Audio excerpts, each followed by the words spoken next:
Y'all, this is a game changer. I cannot believe how fast I am cooking this meal. This is insane, okay?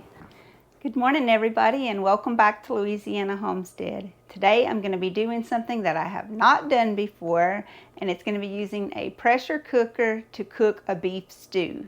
And actually, I'm going to be using deer meat in mine, but technically, it's going to be the same recipe. So, I was thinking about cooking it in my slow cooker this morning, and then I got to reading on it, and it said it would take 8 hours to cook. And I got to thinking that's a lot of electricity, 8 hours of usage on the electricity, especially pulling heat. I know that's going to be a lot of electricity. And I got to thinking about this little pressure pot that I have. It's a Presto. Let me show it to you. Okay, so this is it. It's a Presto 6-quart stainless steel pressure cooker. And that's the number on it, you can see. And this is the stuff that it comes with. It comes with a little book, tells you all about the safety instructions. And there's recipes in it. I'm going to be using the beef stew one right here today. It says it's going to cook in 8 minutes as opposed to 8 hours. Well, the first 8 minutes will be the meat and the onions, and then I have to cool it quickly, and then I'm going to add in these other ingredients. Let me show you the ingredients that I'm going to be using. Okay, so the first thing that's going to go in is the meat, and it had to be cut in 1-inch cubes. So this is like 1.5 pounds right here of meat. I'm going to be adding that with the onions and the peppers. That's the first thing that's going to go in with some water. Let me see how much water.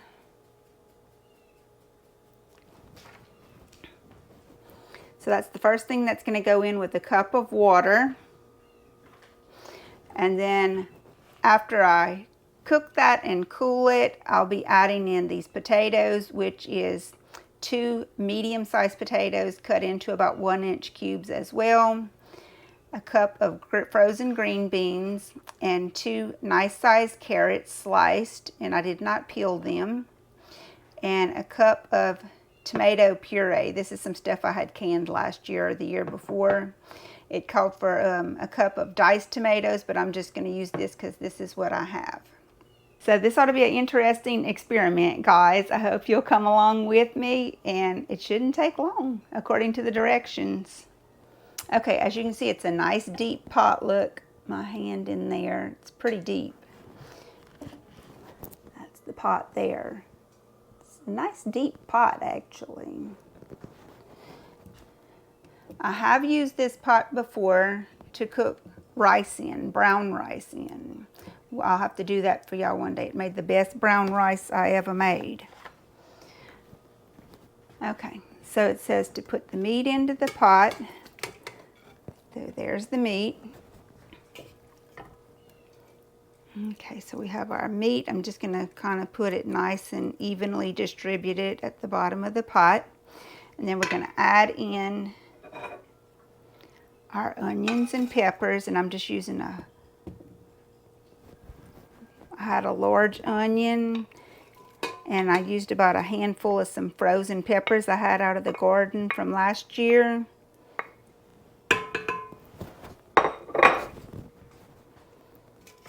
And I'm just going to kind of evenly distribute that as well in there. Now the recipe calls for a cup of plain water, but I don't like to cook with plain water when I'm making rice and gravy or something like this with meat. So what I'm going to do, and it says you can, in other parts of the recipe book, the instruction book that it came with, you can, use broth or beer or wine or different kind of things in your recipes besides just plain water. So I'm going to add some of this Better Than broth. It's a beef one, and it's a roasted beef base, and it has a lot of good flavor. I use this stuff a lot. And I'm just going to put a teaspoon of that into that cup of water that this recipe is calling for. And then I'm going to add that down into that meat and onions and peppers. Okay, so here's my beef broth. I use this stuff a lot. They also make a chicken one,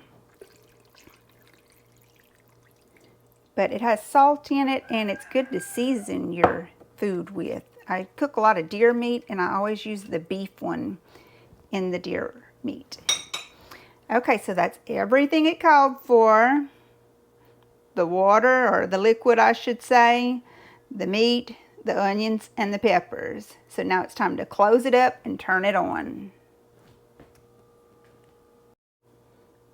Okay, the directions for this thing says to make sure that these things are soft, the rubber parts on them, which there's a seal in here also. All of that is soft, it's good. If it's not, you're supposed to replace it. Each one will come with its own instructions. Make sure you read the one that you have's instructions. And you're also supposed to make sure you can see daylight through this little steam hole here. And so I've checked all of that. We're good on everything. And then this will line up here. This will be okay. There we go, like that. As you can see, there's the top port and the bottom port. And you just line those up as you close it down, and you'll hear it kind of snap into place. Okay, whenever I closed this up, there's a little button in there that popped up and it fits into there. It's a steel button. And that's the little popping sound we heard whenever we clicked it closed. And now we're going to place our pressure regulator on top of here, and then we're going to turn it on. I'm using a burner that is not too big for the pressure cooker. You notice I don't have flames coming out of the side of it. And that's what it calls for, is for it to be like this. When this begins to rock, that's when we're going to start timing. So as you can see, the process goes very quickly.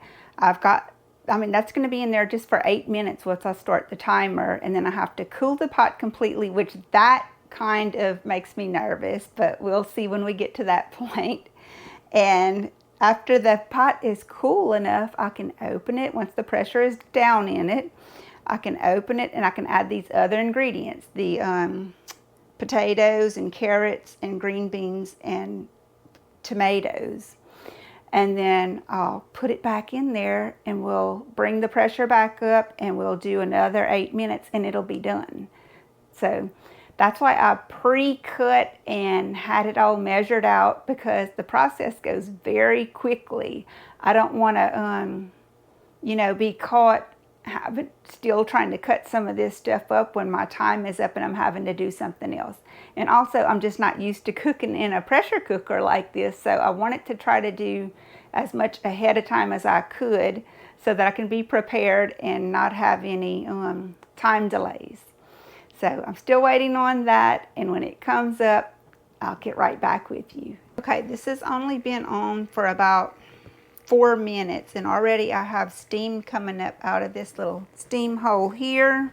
Okay, the instruction says that it's normal for this steam vent lock to move up and down a few times when cooking first begins, as it automatically exhausts air from the pressure cooker.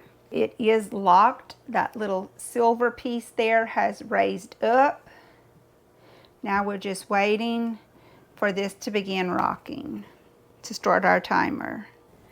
I'm just going to be using my rice cooker today to cook my rice, my little Hitachi. I got my rice cooking in it already because I plan on serving my beef stew over rice, so I've got that cooking over here. I'm not going to do the brown rice in the pressure cooker today. I'll do that on another day. And I don't have to cook any vegetables as sides with this, because all of my vegetables is going to be in my beef stew. So you talk about a super easy meal. This may become a new way of life around here for us, because I have so many things to do around here. A lot of times I can't just stay in the kitchen all day long, but we like real and good food, and this is also to preserve a lot of the nutrition in your food as well, as opposed to cooking it for hours and hours. The longer you cook it, the more nutrition you lose. So these pressure cookers are also good for preserving the nutrition and the nutrients in your foods.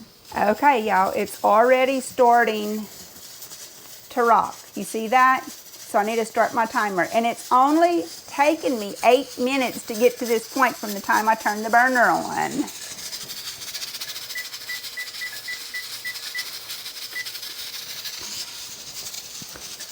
Okay, so I got my timer on for 8 minutes over there. It only took 8 minutes to come up. And then after it cools, it's going to take another 8 minutes to do the vegetables. So I'll meet you back here in 8 minutes. I also wanted to mention that this stuff is going to add a little bit of color to that meal as well because I didn't brown it first. So keep that in mind. For most of the recipes for the pressure cooker, you would let it cool of its own accord. But for this recipe, it says for you to cool it quickly. And I'm following the recipes that come in with the instruction manual. It says you can either pour cold water over it, set it in a pan of cold water, or in a, let water run over it in a sink. But it says do not put it into a molded sink because it could damage the sink. So what I'm going to do is use a cast iron pot that I have, and I've added a little water to it. This is just a cool pan with some cool water in it. And I have my tea kettle ready with cool water in it. So when the timer goes up on my pressure cooker, I'm going to set it into this black pot of cool water. And I'm going to pour some of the cool water from my kettle over it to help it to cool down quickly. And it looks like our time is up, so I'm going to turn this off and cool it quickly, as it says, as I just explained to you. Most of the recipes do say to let the pressure cooker cool on its own. Some of them say to cool it quickly, and for this recipe, it says to cool it quickly. But you do not remove this. You do not try to open it. You just set it into the cool water. So that's what we're going to do.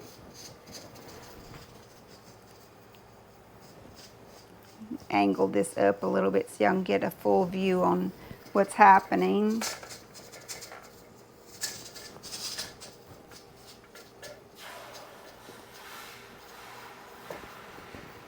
Okay, well that part wasn't as bad as I thought it was. I thought it was gonna sizzle and pop, but it didn't. I just set it down in the cool water. It did fine,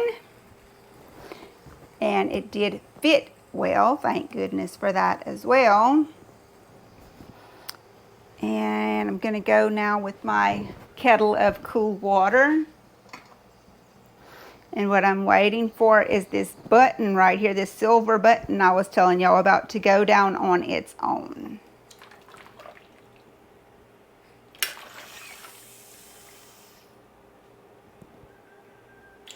And I'm just following what the direction says. I know this looks crazy. It sounds crazy to me too, but that's what the directions say to do.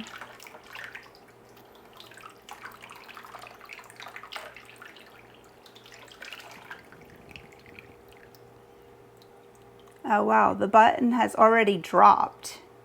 That's crazy. Okay, well, the button's dropped. So it says I can remove this off of it. Okay, that wasn't bad. Set that on the side over here. It's probably pretty hot. Put it on the sink where it won't damage anything. I can't believe that button already went down. That was super fast. Okay, and my pot will not hold any more water, so it has to be opened. I'm kind of scared, y'all.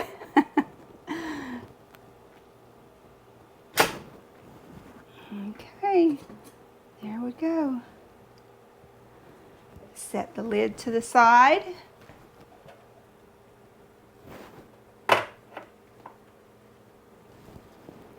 And let's give it a little look. See what's going on in there. Okay, I can take it out of this pot now. I'm going to move it because it's too hard to stir on that moving water. I'll move it back to this burner.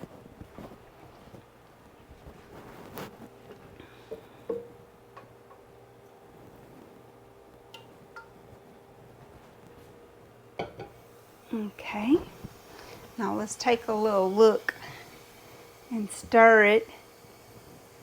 Angle y'all down where y'all can see in there a little better because I need to hold the pot. All right. It smells good. It's actually already getting tender, y'all. I can't believe this. This is unbelievable. Okay. So in with the potatoes, the carrots, the green beans,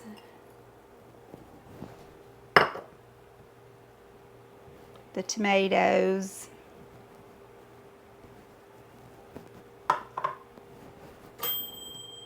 that was the rice.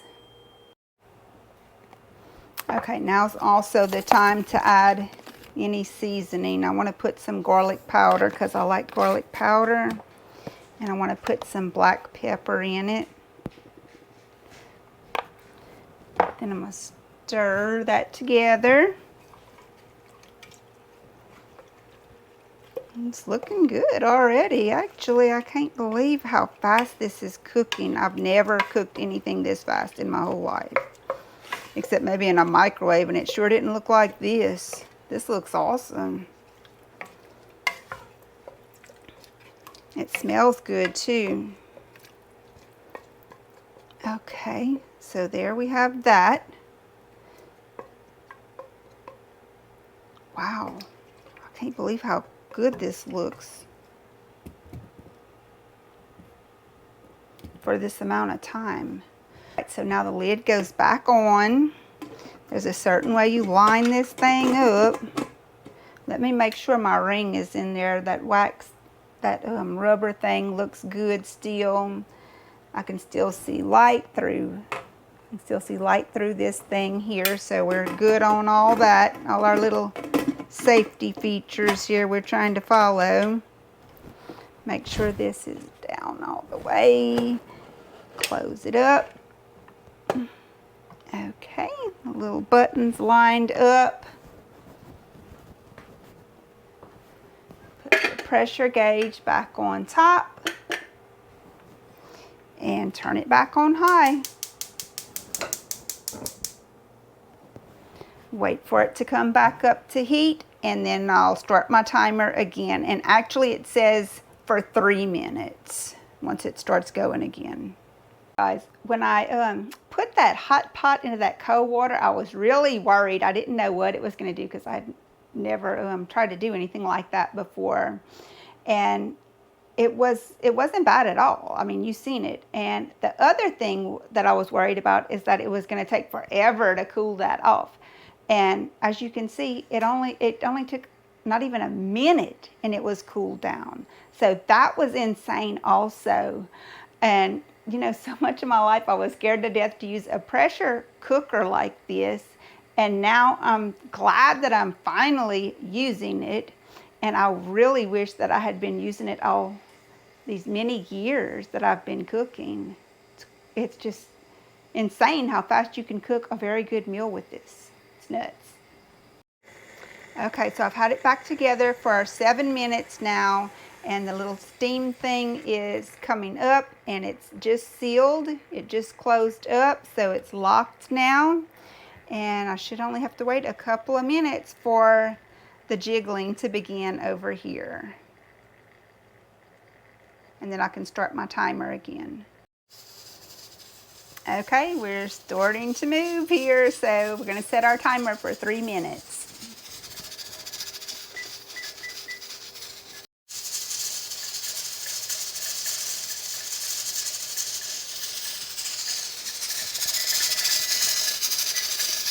Okay, it's 3 minutes. Time to turn it off and cool it down again. Get my pot holders. Make sure we're safe. We are not removing this pressure gauge. You notice that? We don't remove it until we have it cooled. So let's start our cooling process. I put some more cool water in the pot.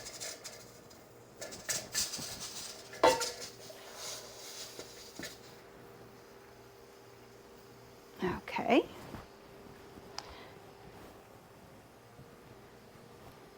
And I have some more cool water in my kettle.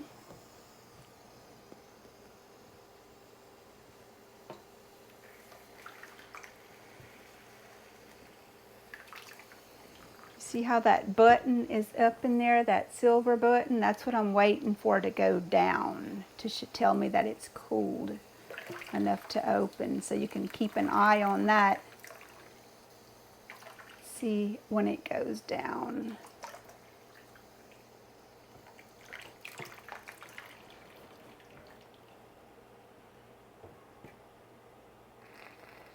I hear it doing, it went down, y'all saw it? I'm gonna still put a little more water on here. Whew. Okay, it is cooled. The little weight can come off now. See the button's going all the way down in there. Use a pot holder to remove this because it may be hot. All right. We got that off, and now I can open the lid. You see that little button down there really helps a lot. You can't even open it with that button up because it locks into that upper lid. Helps to keep you safe. And now I can move that back over here to this burner. I'm going ahead and open it here like I did last time.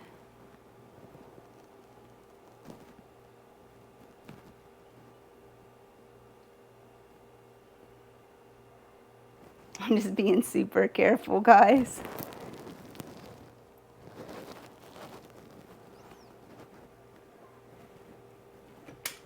Okay, there we go. It's open. Tilt y'all up a little bit. Kind of had y'all a little too low maybe, but y'all seen it on the other one for sure.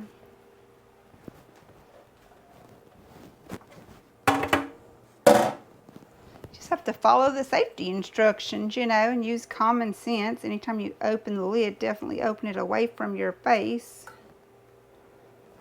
Okay, let's move that back over here. And let's take a look at it.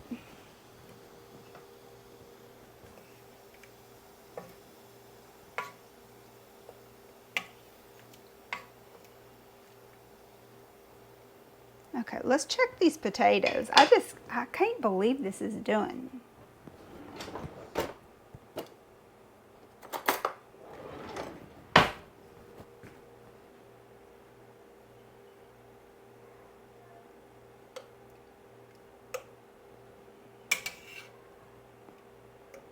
Let's take some of it out to a plate where we can really look at it. Okay, let's take a little bit better look at this tenderness on these. Okay, the potato, I guess I'll have to taste it. It is breaking like it's cooked. The carrot too. It's got a little firmness to it, but it's cooked. Let's see the potato. The potato's cooked. Potato's cooked and the carrot's cooked. I know the meat is cooked, but I'm wondering how tender it is.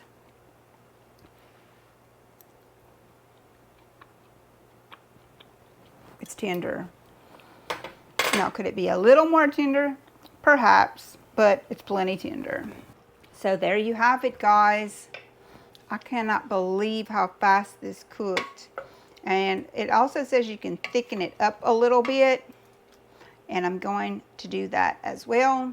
Okay, to thicken it, it says to use 1/4 cup of water, and this is just some of the water from I had measured my tomatoes in this. So I'm going to put 1/4 cup of water in there. And it says to add in a tablespoon of flour. Stir that together.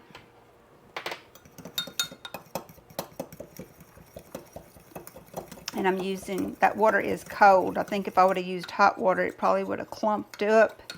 So use the cold water with this. Get all those little lumps of flour smoothed down. Then you can add that into your mixture over there, your stew. You're going to let it cook long enough to allow it to thicken. And I don't think that's going to take very long. So here's our flour mixture and our water.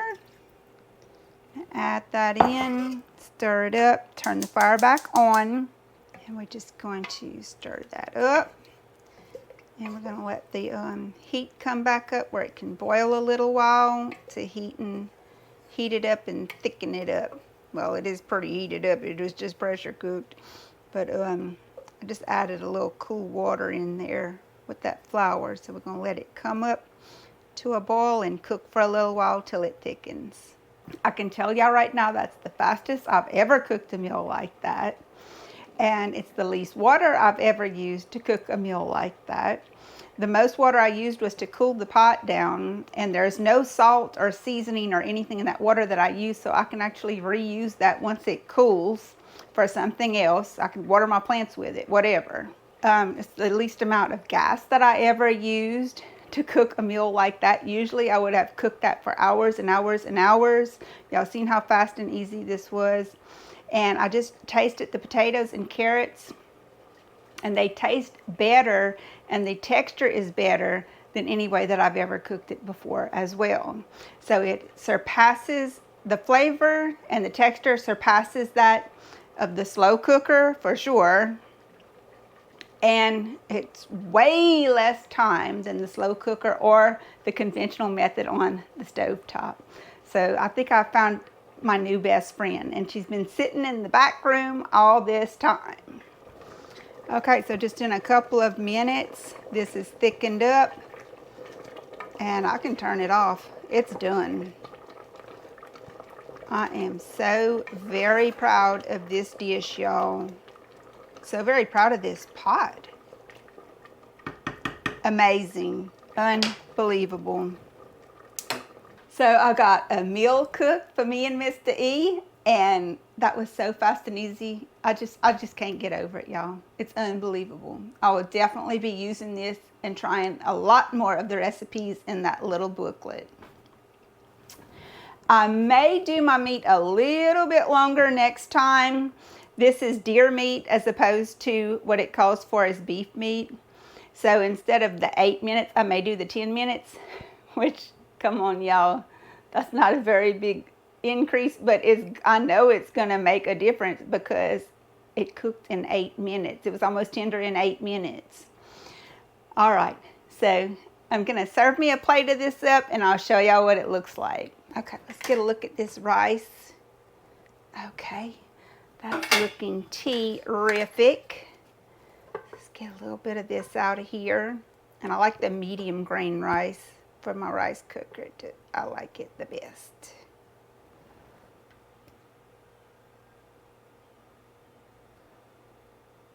Okay, I'm not going to eat a whole lot right now. I just want to taste it for y'all. This is a spoon I got from my sister's big move. She gave me this spoon, so thank you, Sandy, for the spoon. And let's put some of this good stuff right on this plate. Oh man, y'all, this smells so delicious. Okay, there we go. That's a nice plate of it there. The plate's all steamed up. Okay, I'm gonna taste it in a minute. I have to let this cool just a minute, guys.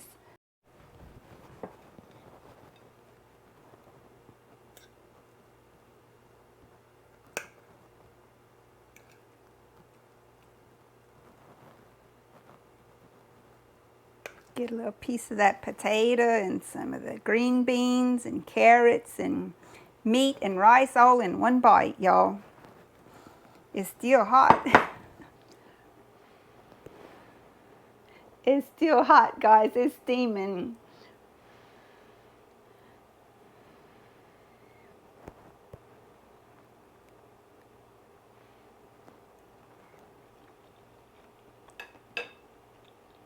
Mmm. Mm-hmm.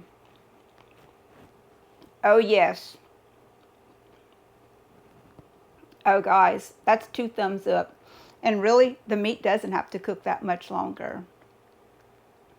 It's like, it is tender. I would maybe make it just a little more tender, but it's not a game changer at all. It's not going to ruin this meal that I have prepared now. Oh my gosh, and the flavor. I like it a lot better than the other way, actually. I think Mr. E's going to be surprised as well, because he doesn't really like slow cooker type meals, but this pressure cooker is different. It tastes more like homemade, cooked on top of the stove. It's good, y'all, and so little time and effort. It's unbelievable. We're going to be doing some more cooking in that, so y'all stay tuned. I hope y'all might have learned a little something. I love y'all. Y'all keep coming back, and I'm going to keep on trying to keep y'all entertained. So I'll see y'all on the next one. Bye now.